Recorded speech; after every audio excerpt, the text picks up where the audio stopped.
আজ হাট ছুটি শেষে কর্মস্থলে ফেরার সুবিধার্থে শুরু হয়েছে ফিরতি ঈদ যাত্রার ট্রেন টিকিট বিক্রি।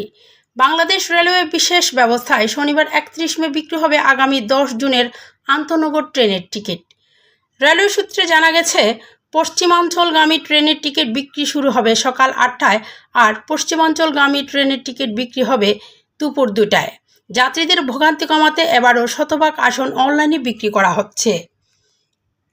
ঈদ পরবর্তী 7 দিনের ট্রেন টিকিট বিক্রি হবে ধাপে ধাপে। তারিখ অনুযায়ী বিক্রির সময়সূচি হল 9 জুনের টিকিট 30 মে, 10 জুনের টিকিট 31 মে, 11 জুনের টিকিট 1 জুন, 12 জুনের টিকিট 2 জুন, 13 জুনের টিকিট 3 জুন, 14 জুনের টিকিট 4 জুন এবং 15 জুনের টিকিট 5 জুন। রেলওয়ে নির্দেশনা অনুযায়ী এই টিকিটগুলো ফেরত দেওয়া যাবে না। একজন যাত্রী সর্বোচ্চ 4টি আসনের টিকিট কিনতে পারবেন। একাধিক টিকিট কেনার সময় অবশ্যই সহযাত্রীদের নাম দিতে হবে।